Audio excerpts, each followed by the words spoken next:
Welcome back. On this episode of the Mindful Money podcast, I'm chatting with Pleasance Silicki. Pleasance is the founder of Thrive, a digital self-care class, and Lola, an academy for women's leadership, among other things. Mhm. She's an Ayurvedic lifestyle coach and a holistic health coach. She's the author of Delight, 8 Principles for Living with Joy and Ease. Now, she's taught mindfulness, and stress management, and self-care in academic, corporate, and private settings. A mutual friend introduced Pleasance to me as a death doula, someone who supports people going through death, dying, and grief. Now, as most of our listeners know, my brother died in 2021, and the sudden, unexpected loss sort of rocked the world for his wife and kids.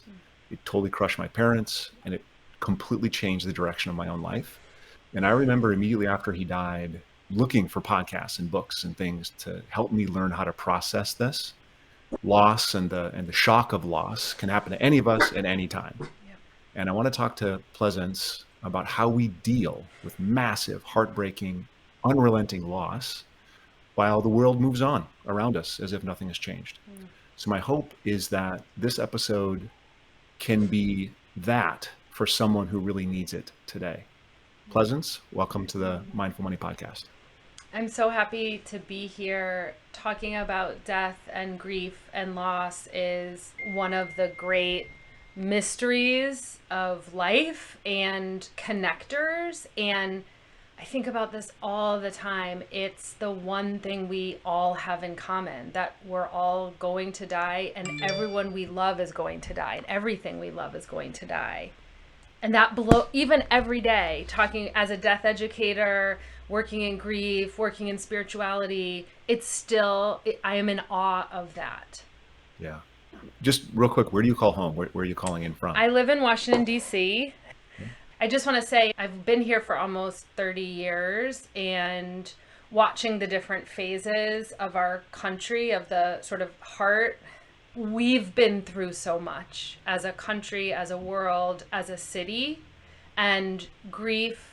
This feels important to say. Micro grief like spirals with macro grief. And when we learn how to grieve as a collective too, it can help us in our intimate personal grief as well. Right? So, Oh, yeah. like the city of DC, we've been through so many layers of change and transformation, heartbreak, ways of being dying, and new ways of being born, and feeling really discombobulated in ways energetically in the city. And so, everywhere that I just feel like we're sort of like this hotbed or this ground zero for the changes that we've really been going through as a country. And I It's do easy for me to spiritual work. yeah, it's easy for me to forget how those things are interrelated. You know, you see how they're interrelated before you sort of get smacked in the face, and then when you get smacked in the face, you don't identify with the Mm. interrelation anymore because you're just dealing with the. So I gave you a very brief intro, and I read your bio, and I sort of picked and chose. So what did I miss that you think it's important to share? Because you started a lot of things, you found a lot of things, you do a lot of things. So what else should I have included in there? I think just in general, I'm a creative person, a creatrix is what I say now. Much more on the spectrum of Jewish embodied, earth based, spiritual, feminist leadership. I'm going to be ordained, goddess willing, in a year, in which case I can really put all of the pieces of the weaving of teaching and facilitating and holding and caring into a little bit more of a container, I think, that people understand. The program I'm doing is in a direct relationship with rabbinical school. It's a different version of that, shall we say. So I would say anything that's within that world of care, community, collective. And lately, I've really been saying that I'm sort of a life coach turned death educator. That Mm, all of the life coach work I've been doing for 20 plus years through yoga and Ayurveda and holistic health practices with all ages, really, at the end of the day, death is our teacher. yeah. So go right to that. You've done the research, you've gone into it a lot. Talk to us about death and culture. What is it that we do right? What is it we do wrong? And, what other cultures might do things better and what do they do better? That's a lot, but, dig So in. many, I'm like, oh, so many questions. We could write a whole book together on this. Yeah. Okay, so I want to name that I'm an expert on my own life and experience, Right not on. anybody else's. And I read an obsessive amount, a ridiculous amount, like 3 or 4 books a week for many years now. So I'm passionate and a lover of learning and studying and sharing wisdom traditions that have helped humans for all of time. So in ancient cultures and traditions, many of them, grief in community is just part of the village. You'd have, oh, it makes me emotional to think about it, because in my lineage, we have something called the Mekonenet, which is the mourning woman. And when you would gather collectively to grieve when someone transitioned, there would be a person in the community whose role would be to wail and mourn publicly, giving the other community members permission to feel, like I have the chills now, right? Like feel it move through. The Somays, Malidoma, and Sabomfu, who are both transitioned now, write and teach about this so much in the African tradition, in their tradition, about a healthy society has a healthy embodied grief ritual. So without naming like who's doing it right and who's doing it wrong, it's not about that. It's like, just look at a funeral. There's a lot of like rigid, I don't want to cry, I don't want to feel anything. And there is also emotion expressed. And in my experience, I often see it kind of isolated or segmented. Even think about, I think visually of grief rituals as always in circles and spirals. And that's really different than like pews and lines, right? It's like collectively we can share and hold grief together and kind of exchange it like towards the fire or towards the center of the circle. But because we've removed so much of that, now we're trying to hold it together ourselves. Yep. So I want to go really at the beginning here. I want to go sort of granular. I've been working with people for like 25 years in financial services. And so, Yeah. I work on their money. So I get to hear all kinds of family dynamics, and I know when people Yeah. die, and I know when people lose a sibling, or when somebody loses a parent, or I'm involved in these conversations. And I've always like been supportive and present and kind, but looking back, I'm not sure I did it right. So when we meet somebody that says, hey, yeah, this person who I love died, what do you do? Like, how do you handle that? I've had the experience recently, especially the past 5 years, of having this happen personally and intimately. And my language around it is really, I'm just sitting with you in this. I'm not afraid of your big feelings. You can have them with me. I'm just sitting here in the field of the pain. That's a 25 plus year spiritual meditation, yoga. I did Zen Buddhism. I did like every spiritual tradition looking for my, like, I always say like, are you my mother? Are you my mother? I kept going, like jumping from thing to thing and weaving them all together. At the end of the day, if you clear out all the noise and all the books or the rigidity, the essence is, can I sit here in this discomfort? And we do these subtle things like, do you need a tissue? What support do Yeah. you need? And you have recently been through this. So when someone says to you, what do you need? Are you always able to answer? Do you No, know?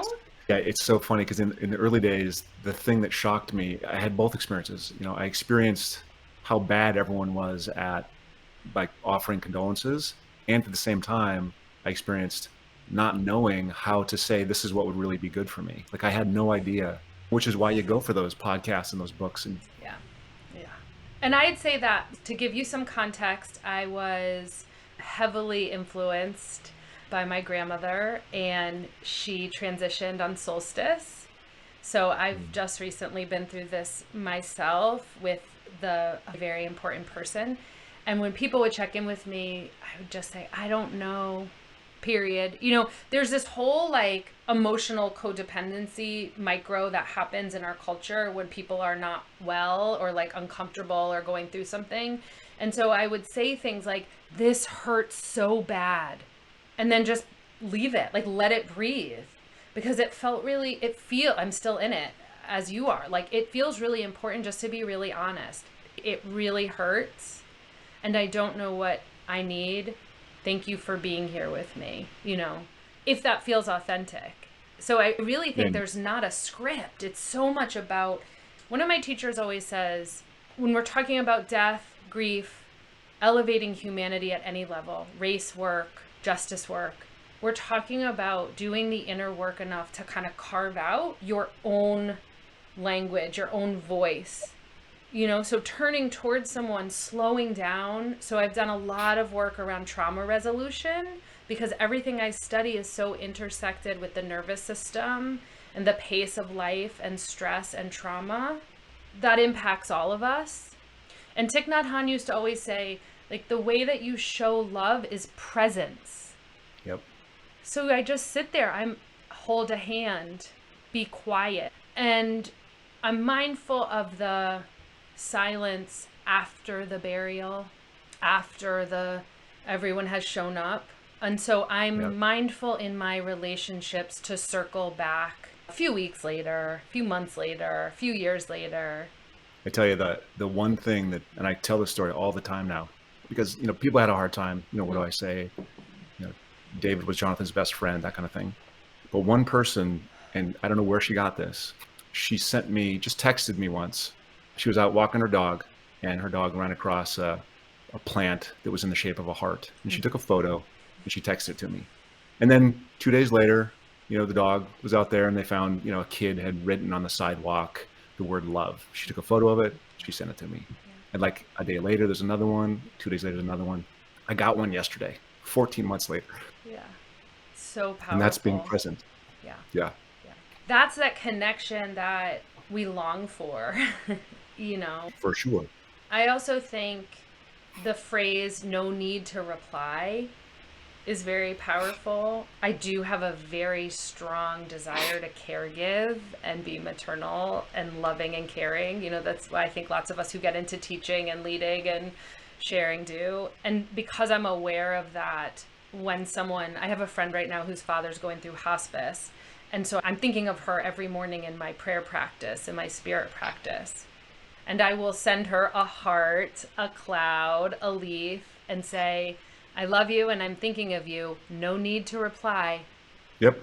So she doesn't have to bear the weight of what she's going through and then also deal with, emotionally managing me or responding. It's like, no, I'm not doing this because I want to hear back from you. And that's felt really powerful. That's felt like a gift to my friends and family who are grieving. Yeah, the two things that I think that I'm pulling out so far is if you know somebody that's, in your proximate, you can visit with them. You just to go and sit and say, I'm here, whatever, I'm just the duration. And there's a couple people that came and said, hey, let's go for a walk, and we'd go for a walk. And then they'd call back next week, hey, let's go for another walk. And we just go for a walk. And sometimes I would, wail and cry and have problems. And sometimes we talk about something else, and whatever we talked about was just fine, but they were there. Whatever I needed, they were there. And that was huge. And then the second piece is, no need to reply. I'm thinking about you. You're far away from me. I know you're going through stuff. Without saying that, by saying a picture of a heart or a cloud or a leaf, I'm here. I love you. I'm thinking about you. No need to reply. I think that's really beautiful. And I think it's something that's really important early on. The struggle, and this, it's been 14, 15 months now. I thought it would get easier more quickly. So the tears don't come as often, they don't come as quickly, right? But it still grabs you. And it still, when it grabs you, it doesn't let go of you, right? And there's a few things that keep coming up. And I wanted to kind of just go through these 3 or 4 or 5 things and just see what the teachings are or what you think of the things. One of them, and it almost needs a narrative, I was driven. Like I was the guy that got up at literally 4:30 in the morning. I meditated, I read, I wrote, I worked out, I cooled off, I got my shower in before my kids got up so I could give them a hug and a squeeze and either drive them to school or whatever. I was present, I was there, I was healthy, I was awesome. Like everything was, on all cylinders. I'm just tired. I don't have the drive. Yeah. I'm not interested as much. Yeah. Like I can't get out of bed sometimes, and I'm finding comfort in ice cream and alcohol in a way I never did, right? That's we're 14 months later, and that's I know that those are not good, but I can't get around the corner on it. What's the why? I love this question. I love thinking about this. I love writing about this. I love going for long walks and talking about this. It changes us. It's like that whole idea of like when women have babies and they're like, oh, I'll get my body back. Like, how can you get your body back? There's been like human spirits that have moved through you. Like, you are forever changed. There is no back. We're not going back before COVID. We can't do that. And grief is like that. Death is like that. You are different. You are transformed in a cellular level from this loss. And now your mission is, what needs to change? Who am I now? How do I sit with myself? This is huge. How do I love myself through the grief when I'm not that productive person? When I'm not that healthy, firing on all cylinders?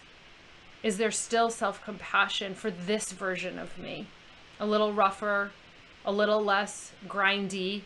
And that's a really important part of like real deep self-acceptance, is loving the parts that love the ice cream and the alcohol alongside the 4:30 good wake up meditators.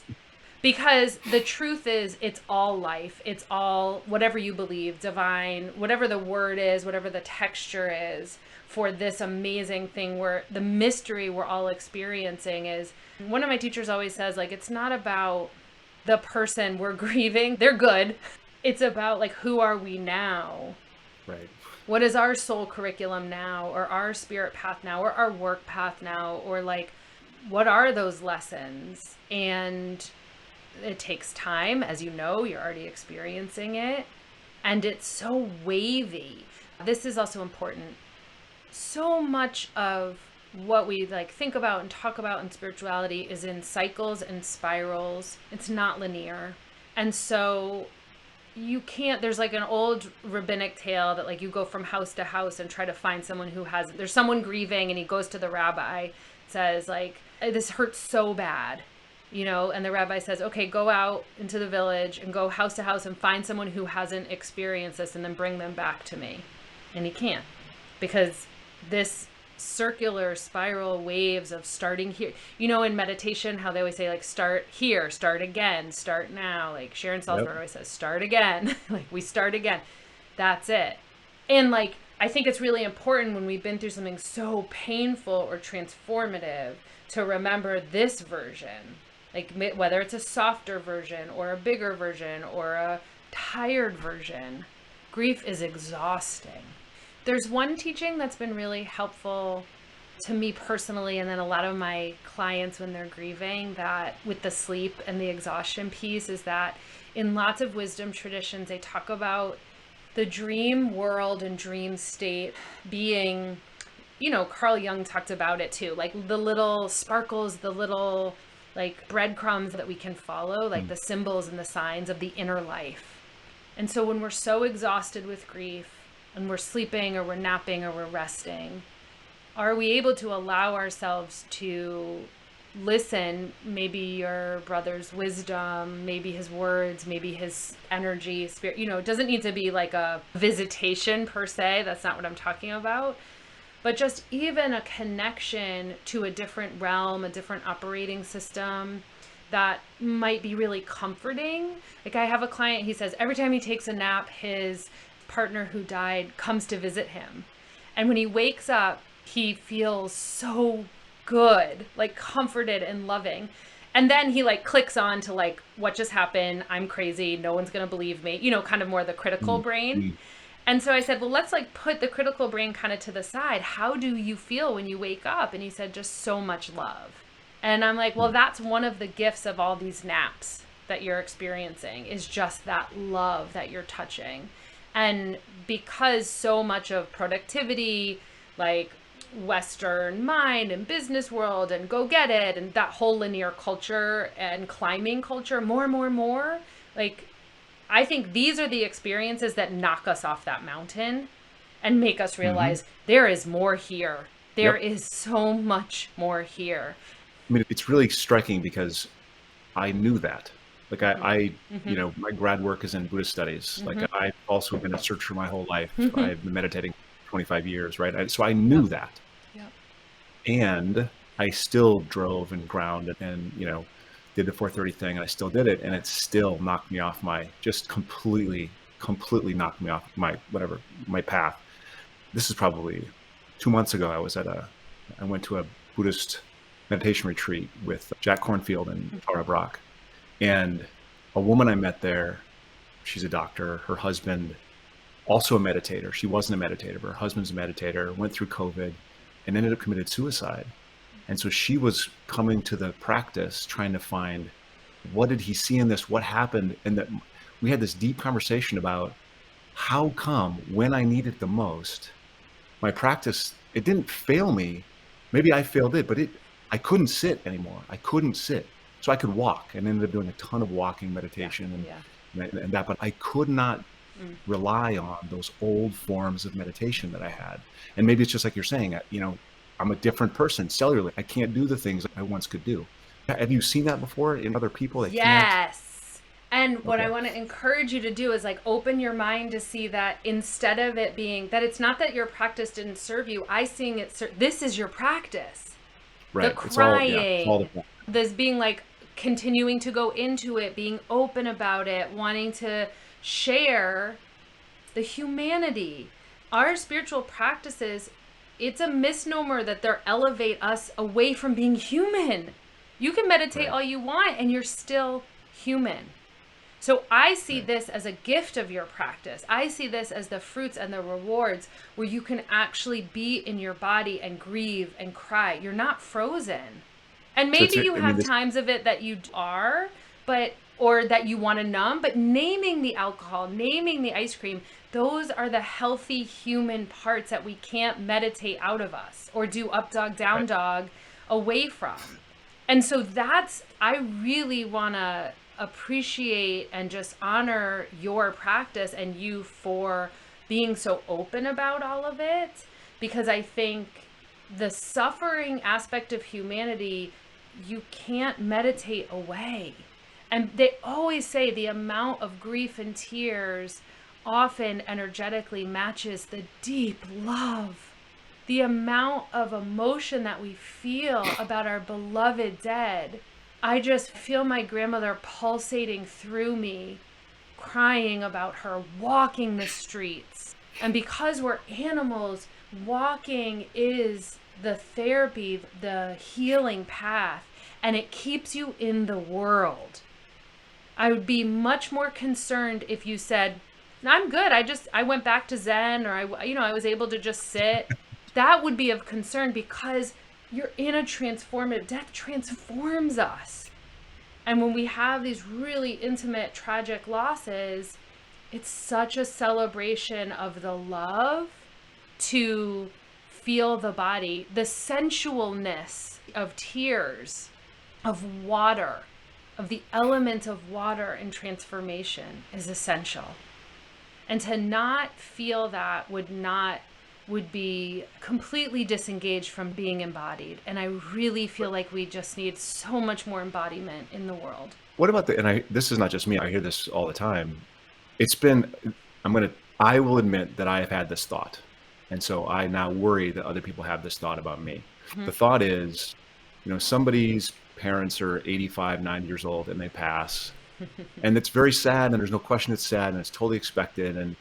But 2 years later, they're still sad. And I have had the thought, and I hate myself for having the thought. But the thought is, wow, I mean, shouldn't you be past this by now? And now, having gone through it myself, Yeah. I now am worried. I'm worried about that judgment. Like, it's been 14 months, and there's some people that I know get it, and some people are really close, and they're very supportive, and they'll be there to the end. And yet, the world looks around me, just keeps going forward. It keeps going on and on, like nothing's happened. And it just blows me away. And I'm just wondering, are these people, do they not remember? Did they not know that my brother's gone? I just want to give space around the truth of what you're sharing. And Stephen Jenkinson wrote a book called Die Wise, and he's been talking about the death trade for a long time. And he talks about our sick culture. And he talks about how we're in a conundrum right now because we're starting to have awareness that this isn't working, but we're nowhere near caring for each other and caring for our dead and holding grief with reverence as life and using grief as a no bullshit filter for our lives. And I can pretty much guarantee that you're never going to think somebody should, you're not, I don't think you are going to in this lifetime put a time limit on anyone else's grief anymore. And that when you Never. actually experience the depth of grief in this way, micro with friendships, businesses, kids, stages, like those are ways we can actually practice grieving in real life because grief is around us always. We get a chance to practice it that's not so intense as our beloved family members and friends who are transitioning from this earth. We then have an opportunity to have that slower pace, that compassionate ear and lens, and it will transform you as it already has, and how you view that. And so you may have some friendships or you may have some critical judges in your life who used to mirror, where your thoughts maybe mirrored each other, and that was really good at that time. Those might be some of the relationships that don't continue past this grief. You might long Wow. for people who can hold this for the next however many breaths you have, days you have. Yeah, for me, and so Dave died at the end of COVID. That's not really over, but Yeah. towards the tail end of the worst of it. And so the 2 years leading up to his dying, my circle of people that I spent time with and talked to literally dwindled to my immediate family and him. Mm. And so for me, I have to develop new relationships now because I had Yes. one friend. I had Yes. one friend. Yeah. He's gone. Yeah. So now what? Yeah. And the beautiful part of that is there's been two or three friends that have come up that have Yeah. just been like amazing, that hold it. And I'm learning about things about them that I didn't know, about their losses, Yes. about their pains. And that has gotten us even closer. So I think Mm-hmm. you're right. I think there's some people that leave and they Mm-hmm. leave for a good reason. And there's some people that arrive and they arrive for a good reason. Right. Also, something that's been really interesting, the more I've oriented my life and turned more towards death work, and I lead death cafes and the living eulogy class, and I just love talking about death as a way to honor my life. Like that's it. Like death is my only teacher these days. So a lot of those other identities are fading. A lot of the other like revenue streams I had are fading. I'm just really orienting towards like, this is really, I wonder what this will be. And it's like, I'm following this like curious road. There are people in my life who cannot talk about it, deal with it, who don't get what I'm doing, who are like, why would you do this? This is so sad. I'm like, I feel invigorated by being honest about grief. It has transformed every plant in my neighborhood. Every tree is alive to me, and I touch them and feel them every single day. I'm not going anywhere fancy. I've been home since my grandmother died. I made a choice to grieve at home and stay home, canceled all my plans, said I need to be here and do this. And everything has been popping and popping while I'm walking and crying and reading and napping and feeling her in all of these other ways. Hearts on the ground and all the heart leaves are little winks and nods from her. And there are people in my life who are like, it's just, I can't even be near you because what you want to talk about and how you are living is so uncomfortable for me and my stuff. And one of the things I've grown into in the past, I would say, few years is like, oh, it's not personal. That's okay. Everything has a beginning, a middle, and an end. I love you. I bless you. There's nothing wrong with me. There's nothing wrong with you. We're just not vibing anymore, whatever it is. Okay. And then I might cry or journal or write them a letter, right, in my journal so I can experience the loss. But I honor the difficulty and the pain that can be in the body when a lot of people in your neighborhood and stuff might see you and it just brings up their own mortality. So they have to turn and walk away, or that happens a lot with people. I think that obviously you've read a lot more about this than I have, but I am envious of, because I was going to ask this question about, I constantly seek reminders.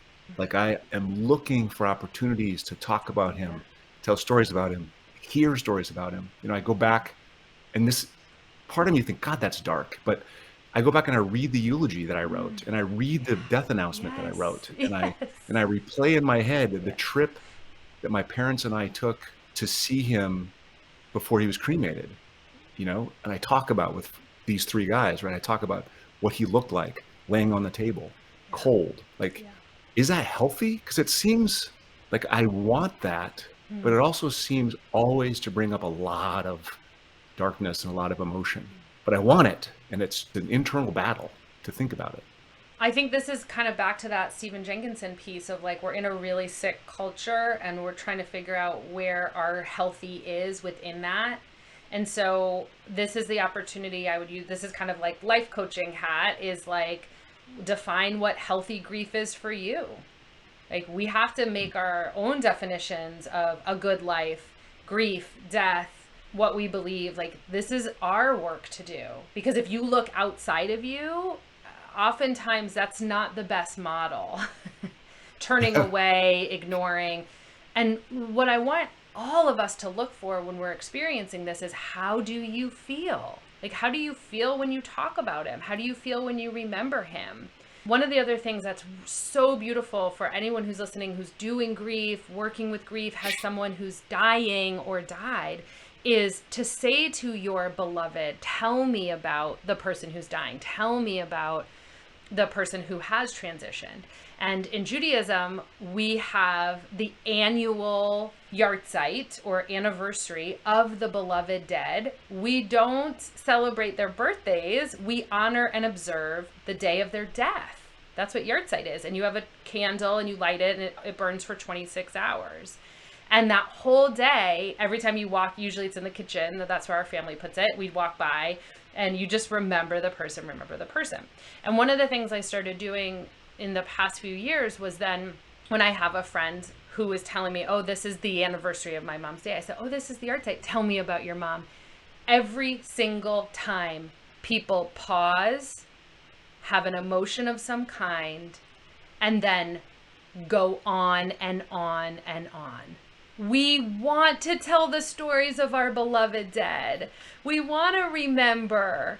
It's so healthy, I think, in my experience. I don't want to put this on anyone else, but I loved, if I could tell you about my grandmother right now, the rest of my day would be filled with her spirit, because she was unbelievable, unbelievable, and still is, because she's living through me and through my children. And so I think that's the kind of grief support and friend and human I want to be, is where I want to listen to the stories. I don't want to be afraid of them. And I personally just think that's a healthier path for me, because I can feel things shifting in my body when emotions flow through. And afterwards, things can be clearer or more in color or more in tune, not in a bullshit positive psychology, like happiness way, but just the kind of essence, the way my kids smell, the way my dog smells, so much stronger, more potent. My senses are turned on because of this deep relationship to grief that I have. And I see it as a gift. And if that makes me like unhealthy, I'm willing to kind of take that label, given how I see a lot of others respond. I want to turn towards people and their stories and their grief, not away. Yeah, and I've already forgotten. I had a moment. What was the phrase? You tell me about your beloved, or tell me about, that's huge. And I would entertain that every day. So beautiful. One of the things that has come up sort of missing is, and this is a little bit different. It's a little bit different than just being tired.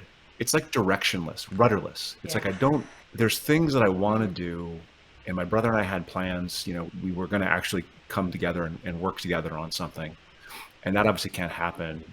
But he was also like a sounding board for any idea that I had. And it's like, that's gone. And I'm lost. And it's not, I don't think I feel bad about replacing him with a different sounding. I don't think that's what it is. Yeah. But it's just this sense of being lost, not a loss of him. That's too obvious for this. But there's this, I don't know the direction. I don't know where to turn. I don't know. I used to go, okay, I want to do a thing. Hey, Dave, what do you think about this thing? And he's like, oh, why don't you do this and this? Oh, that's a great idea. I'll do this and this. And now there's, I can ask the question, but there's no answers. It sounds to me like you're learning to stand on your own 2 feet. One of my yoga teachers, I'm not teachers, a fan of the whole thing. Yeah, he used to always say, do not stand on your head before you stand on your feet. Why are all of you Americans trying to stand on your head? You don't even stand on your feet. That went right to my heart. I realized, yep, that's true, right? Everyone is so busy trying to get to that perfect pose or that perfect next plan, and nothing's guaranteed, and this is all a big mystery. So I don't even know why we're trying to do that or not. Like, all it leads me to is more questions. And we have a practice in Judaism that I love and has been so helpful in my grief, where you just go out for a walk or in a field or somewhere in nature and you just talk to God, goddess, divine, whatever, spirit, the tree, as your beloved, as your best friend. You just bleh, you just let it all out. And sometimes when I do this, I hear her voice say something back to me that she would say to me if I was asking for that. And sometimes it's silent. And sometimes days later, I'll have a impulse or an intuitive hit that I know is a direct relation to that conversation that was had. Yeah, this may transform projects and future. And for those of us who love planning and projects and who are so ambitious, which I think you and I share that, or I'm recovering from that, being in this phase of life of just wandering a little, while it has been very uncomfortable. When I closed my yoga studio 7 years ago without a plan, I just jumped, and that was really scary because I was a classroom teacher. I started a school, started a national conference, opened 3 yoga studios. I was just like, then I'll do this, and then I'll do this, and then I'll do this. And when I closed the studio, I didn't know what I was going to do, but I knew that I had to let go of knowing what I wanted to do. And this many years later, it's uncomfortable. And also, there's a bit more groundedness in the day-to-day listening because I'm not so focused on that next project or big thing to give me motivation. Like, what if our practice, I'm not saying this like preachy to you, what if our practices just keep bringing us home? Rabbi Steve Leder, his books, The Beauty of What Remains, The 12 Questions, he's done, I think, 2 or 3 books about death. And he's always like, what if this is just it? Like, there is no next plan or the mountain. Like, he just always talks about, like, in his experience with death, you live, he always says, like, you die the way you live. So if you've been really intentional and contemplative and conscious and focused on the inner life, death as a teacher can bring you a lot of that.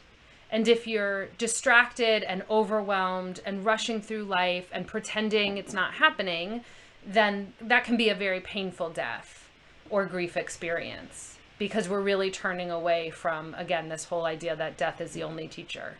And without death, what's life's purpose? I mean, these are just the questions I sit in all day, every day, and just say, I don't know. Like, I'm back at the beginning going, this is all a mystery. I have no idea. I have no clue. But you have a language. You're speaking to it with a language, and that in and of itself is helpful. Maybe it's just experience. Maybe it's just reading, 3, 4 books a week. But that's a language that's helpful. So there's a biggie that it's not that I'm hesitant, but there's a biggie, and it's guilt. I have an incredible life. It's not even fair how good my life is on so many levels. Now, it's a coin flip that I get here. I didn't know it was a coin flip before. Like, how many accidents have I narrowly avoided? Now, it just seems like the outcomes are so random. Whereas before I was like, yeah, you work hard, you get good grades, you approach the beautiful girl, you ask her out and she says yes or no, but you approach it, right? You put in the work and you get the outcome. That was my belief set. And I believed it wholeheartedly my entire life. I just feel bad now. Like, I feel guilty. Like, I didn't pay attention to all the different points of luck, or I didn't see, I attributed too much of the outcome to my own effort. Yeah. And that's, I should care more. You are. Like, you already are. And you will. And that will be as it is. This is one of the areas when I was teaching, I was an adjunct professor at American University on race and community over the past 5 years. So it's been a very incredible time to be teaching undergrads about race in community and working with undergrads. And this idea of a merit-based society is part of institutional racism and white supremacy culture that, believe it or not, we've all been kind of living under in all the ways, where there was an idea that if you do this and then this and then this, that this will happen and this will happen and this will happen. And for lots of people, that is true until it's not, because that's not really the larger context. That's not, when you take away communal, like the whole idea of individualism as the only path, when really our emotions are meant to be shared in the collective. Like, it's not just about me and mine and my home or my money. It's like a much wider network. And that's what all of this spiritual ecology that's kind of coming out a lot out of Buddhism and Judaism also, but the whole idea of mycelium networks and trees and fungi, like, we're learning now from the real freaking teachers, like nature and weather. Our emotions are like the weather. And if everybody who, when it's cloudy days and everyone's like, I just feel horrible because of the weather, 9 out of 10 times, if I sit down with that person, there's some aspect of their emotional life that they're turning away from, because we're just mirroring. And that's all my Ayurvedic stuff. Ayurveda is the life teachings that are just direct mirrors of nature, the 5 elements. And the more that we learn about the 5 elements in nature, the more we see ourselves in it, totally interconnected. And so we belong to that wider web. And so I don't think your brother would be cool with you spending your breaths with guilt about all of that. I really see these opportunities from these amazing humans that we're in relationship with to transform that pain into tangible action, especially for those of us who are so motivated and ambitious. Like, we get it. Like, we turn that fuel, we turn it into something, we transform it. That's the fire element, right? Water and fire are all about transformation. And so I think, for me, the race part and the land part has been so awesome while dismantling like white wellness culture that I was part of with yoga, where bodies looked a certain way and there was a certain level of privilege that was even in the door. And as I become more aware to the larger belonging and collective, it impacts how then you are in your own community. And that's what I mean. Yeah, I don't think the way you've been working is probably not going to work anymore. Right.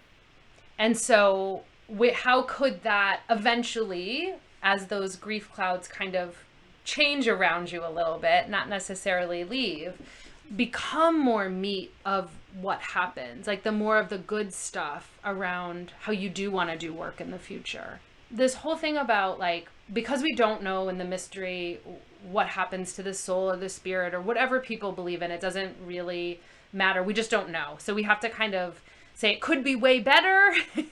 So they could be having a great time. It could be worse. It could be nothing. We don't know. And you are in a body, and that's miraculous. And that's something we can touch and we can know. And you can have pleasure. And you can have pleasure with your family. You can have pleasure with ice cream, with food, with wine. You can have pleasure in all sorts of interesting, sensual ways. And when you read a lot about the spiritual aspect in wisdom traditions, ancient wisdom traditions, a lot of the spirits say, enjoy the body. Like, that's what you're here for. It's for all of that. And so when you're crying, feel the crying, right? I mean, it just tracks so much with Buddhist philosophy. Yeah. Yeah. So I think the guilt is like a letter. I also think, like, this is like a coachy thing, is, writing letters to guilt, writing letters to jealousy, writing letters to, or writing a letter to you from guilt. That's really powerful to kind of get underneath what's really there underneath. And that's of service to your life, not the top layer, the guilt or the jealousy or the fear, whatever the kind of top layer thing that's presenting is, resentment. When I don't know if you experienced this, but maybe there were some people who didn't reach out when your brother died. And for me, I got a little like feisty about that. But when I went underneath it, I'm like, it's just because I want them to love me. Like, it's like very basic. Like, I want love and I want to be seen and I want appreciation. And I'm sad that this person isn't doing that for me. And so there's a grief. There's an opportunity to be in grief. for sure. Absolutely. I had that with a couple of really close friends that didn't seem to put any effort into it. I was like, wow, that's a surprise, right? Yeah. There's so many other directions to go. The core message of the podcast, and this is kind of a bit of an aside, we're in the middle of the earning season of the Mindful Money podcast, right? So the idea of this was, what do you do when you're becoming and doing all the stuff that, setting your goals and and then life smacks you. And I've been unlearning the ways I'd done it in the past. And you've just sort of given me permission to sort of allow that to happen and learn from it. I'm terrified, like, Yeah. because I think some of the direction is, I don't know where it's going to go. So, Yeah. I'm a little Yep. scared of that. I think great things will come out of it, but it's a hard road. And so the primary message, the core message of the Mindful Money podcast is that money can't be divorced from the context of life. It has to be within and maybe subservient to, right? And again, everything's going well, great life. Dave dies, life goes upside down. Can you recommend just an action or something that it just happened to them last week? A spouse died, a sibling died, a kid died in their life, a pet that's been a part of the family for 15 years just died, right? After that occurs, what can somebody do to find their center again, stand on their own feet again? Or do we just let them lay down and just whatever they need to do, they do? I mean, for me, I want to stand back up and I want to get moving forward again in a different format. But what can somebody do to really recapture their life after someone just rips the middle out of it? You're not going to like my answer because it depends. Because those of us who are too tight may need to become a little bit more loose. Those of us who are too loose may need to become a little more tight. And a perfect example is I have worked full time for myself for 15 years, doing all of these wonderful little creative projects and all of these things. And I share that openly because I think it's important to meet people in the world who make it and survive and thrive by following curiosities and creating business plans. And I love numbers. And I've read your book. I've read all the money books that have mindfulness in them. I've got the whole collection over here. So I'm very masculine and feminine together. That's my jam. So in January, my dog did die, he was 15. And I started hearing this call, stabilize, look for work, change something. So I let go of my adjunct position, and this organization that I volunteer for posted a job. I said, oh, that looks so interesting. I was feeling tingles in my whole body, and I hadn't felt tingles in weeks because of the dog. I was like, oh, this is interesting. I'm going to follow this. Okay, let me apply to this. I'm just following my note. I'm like a dog. What's over here? Oh, and then I'm like, oh, that doesn't smell good. Not the mind, but the body is following. So I do the interviews in March and April, and I get the job, and they're like, oh yeah, well, let me wrap up all these projects. I'll start in June. I'll start June 1st. Started June 1st. I love it. It's so fun. It's doing death work and aging care and memory care. And it's at a wonderful organization up the street, and my hours are flexible, and I'm in the community with people, and I get to talk about being a death doula. I love it. And we buried my grandmother in the end of June. And on Monday morning, I had to get up and go to work. I had something at the office that day, and it was medicine for me. It was exactly what I needed. I have spent the past 15 plus years having complete freedom and control over my schedule. If my kids are doing something, I can pull back, I can go forward, just having all of this flexibility. Now, something else you should know about me is I relate most to the Enneagram 4, which is a very deep, big feeling. Almost every grief person I know, writer I know, we're all 4s. We just love to be in our feelings. So knowing that, and knowing that my grandmother, my beloved, my medicine was getting up to go to that office that morning.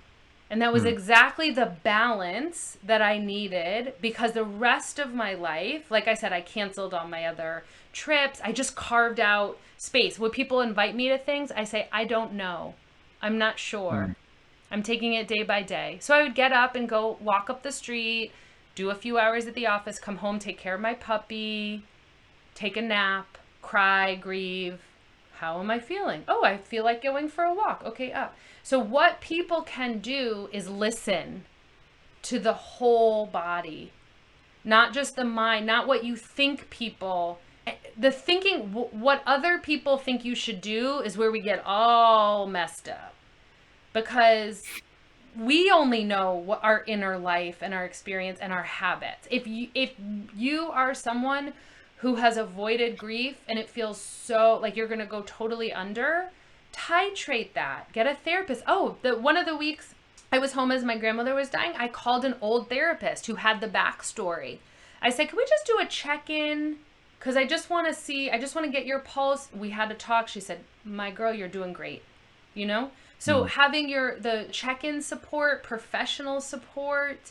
I had other things in my life. I just said, I can't do that. I'm not going to do that. So for me, making space is really important, because I don't want to feel like I have to do anything for anybody else if I don't want to in that day. Like go to somebody's event or something. If I had said yes and then blah, blah, blah. There's all that, well, I said yes, but I really don't want to go, and now I'm going to go, all of that nonsense. So I think, the tip is like, do you? And if you don't know who you are, that's like, there's a really big, wonderful invitation to do some of the self-awareness work so that you have a better sense of that lever as you can go and do things or not. I think if you have like kind of crappy boundaries already, this is going to show, it might show up there. So boundary work is really important in terms of being able to say, no, thank you, period. I think the message there, and I got to say, if you're younger than 25, like learn this now. I'm 50. I'm just figuring out that you're allowed to set your own boundaries and you're allowed to do, and it's too late in the game. It's not too late. Now it's better than 10 years from now. It would have been better to this 10 years ago. But so if you're 25 and you're just listening to this and you're going through stuff, man, just set your boundaries. Like figure out what it is you want and go after that. Figure out what you want to do and do that. It's so critical. So let's say someone's not actually right now going through it. Yeah. I mean, because this is me 18 months ago. Right. Didn't see it coming, no way to predict. And this is maybe a cultural question we've kind of touched on. Yeah. Before the shock. Yeah. What can we do to be more able to deal with stuff like this? Ritual, ritual, ritual. Honoring the seasons, honoring, like slowing down enough to be like, this is the first day of high school, or this is the last summer vacation. Like we have all of these amazing moments in our life. Usually the pace of life right now, people are just like flying past and they're just missing. They're not pausing to honor. It can just be a word. It can just be, one of my teachers, Tayama, she always says, prayer is right pace. What? That's so mind-blowingly awesome to me. That just slowing down enough to be like, oh, this is something we should honor. And in Judaism, we have Shabbat every week. So every week I get to mark time. So I always invite everybody to celebrate some kind of Shabbat, some kind of sacred rest every week where it's intentional. But marking time, marking sacred occurrences, these amazing things that are happening, these painful things that are happening all around us, pausing to have a ritual. And a ritual can be as simple as like putting your hands on your heart and just saying, thank you. Thank you, house that held us for this vacation. Bless you, and then turning and going home. But obviously I'm thinking in like school years, because that's a very classic, typical one. But even seasons, like feeling the season. In Ayurveda, there is grief ritual really at every transition of the season, because we are different, the weather's different, we're aging, we're dying, everything's dying. There's this whole interconnectedness of the sacredness of life. And so I think the one thing to do is to start paying attention to when you might feel the impulse for a ritual. If you don't know that, this is like it's like how the past 5 years have been like self-care. It's like next is ritual. I've seen all these ritual books, and grief is right there with it because of COVID. So like, these things are coming up more and more. People are more willing to talk about it. There's so many more resources out there. Thank Goddess. I'm so grateful because there's just wonderful texts and conversations and communities online that practice grief and collective grief Death cafes are great to join. And death cafes are great because when you do them live, you're instructed to eat cake. Because it's like, we're talking about death, eat cake. I love That's that. great. I mean, one of my websites, I have a lot, is called the Dancing Death Doula. Because for me, sitting with death has just inspired a dance practice that I can't, they go hand in hand. And after every collective grief ritual, if you know about sort of like the wisdom traditions, you would have grief, you'd throw your grief into the fire, you'd exchange it, you'd cry, you'd yell, you'd scream, and then you dance. You Huh. always dance. I And did not that's know that. about the honoring of life. So I kind of created this identity of the dancing death doula that I just try to live into around balancing that. Because remember, I said I'm not Enneagram 4. So if I don't pay attention to the dancing, I'll continue to just go down the grief, just the darkness. But in that kind of more balancing act, it's been really powerful and energizing. And one last thing on that, trust is really important because if you watch yourself through cycles and spirals, like after my dog died and I was so low, and then I all of a sudden was able to kind of move again and walk and then smell new kind of, oh, this is coming and this is coming. I remembered that. So when my grandmother died and I felt so overwhelmed, I was like, oh, I know this feeling and I will come out a little bit more alive and awake, a little bit more embodied. And so that trust of the cycles of it. Yeah. And if this is the first cycle of it, it might be really painful. And I want to honor that. I never want to bypass that. But is it possible to make space for trust of the wider landscape that you will go through other losses, deaths, griefs, all of us, and that when we practice it as a verb, we become more comfortable with the darkness? Yeah, we don't in our culture, we may notice, but then we squash pain and we squash the feeling of loss. From the first time that your girlfriend breaks up with you when you're in middle school, right? That you come home and you're tough. You don't admit that, right? You're strong and you're strong through that. And if you're not, then you're shamed the next day. So it's like, we learn to squash it further. So the idea of the practice of we're going to grieve lots of things, and you know what? It's a practice. It will get It's a easier, and then it'll skill. be a big Yep. one, and it'll be hard. But so there's, we're almost at time. In Yeah. fact, we're way over time, but that's okay. It's totally fine. I've gotten a ton out of this, and I'm sure that Mm. there's other people getting stuff out of this as well. So I appreciate it. A couple personal questions. One, what was the last thing you changed your mind about? Oh my gosh, I change my mind like every day about everything. That's Um, healthy. That'll be a big thing. what did I change my mind about? That there's one way to do any of this. Like there's a yoga practice, a yoga teaching that like I hate. Like I want to put a big X over now that says like practice and all is coming.